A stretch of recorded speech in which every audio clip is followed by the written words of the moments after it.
നിങ്ങൾ നിലവിലെ ജോലി റിസൈൻ ചെയ്യുമ്പോൾ ശ്രദ്ധിക്കേണ്ട കാര്യങ്ങൾ എന്താണെന്ന് നോക്കാം. ആദ്യം നിങ്ങളുടെ മൊഹറെ കോൺട്രാക്റ്റ് ചെക്ക് ചെയ്ത് നോട്ടീസ് പീരീഡ് കണ്ടുപിടിക്കുക. യൂഷ്വലി 30 to 90 ഡേയ്സ് ആണ് നോട്ടീസ് പീരീഡ്.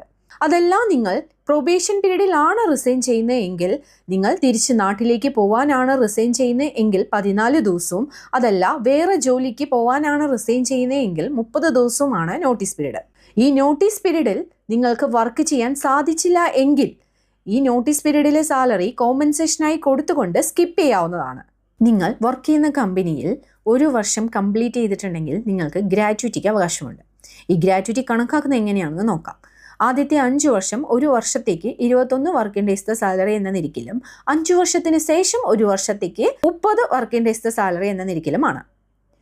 നിങ്ങൾ റിസൈൻ ചെയ്യുന്നതിന് മുമ്പ് നിങ്ങൾക്ക് ലഭിക്കാത്ത unpaid salary, commission, bonus, unpaid leave salary, അങ്ങനെ വേണ്ട എല്ലാം ക്ലെയിം ചെയ്ത് വാങ്ങേണ്ടതാണ്. നിങ്ങൾക്ക് ലഭിക്കേണ്ട എല്ലാ എൻഡ് ഓഫ് സർവീസും ലഭിച്ചതിന് ശേഷം മാത്രം ക്യാൻസലേഷൻ സൈൻ ചെയ്ത് കൊടുക്കുക. വിസ ക്യാൻസൽ ചെയ്താൽ ഉടൻ തന്നെ നിങ്ങൾ നാട്ടിൽ പോകണം എന്നില്ല. നിങ്ങൾക്കൊരു ഗ്രേസ് പീരീഡ് ഉണ്ട്. അതുവരെ ഇവിടെ നിൽക്കാവുന്നതാണ്. ആ ഗ്രേസ് പീരീഡ് എത്രയാണെന്നുള്ളത് നിങ്ങളുടെ വിസ ഡിപ്പെൻഡ് ചെയ്തിരിക്കും.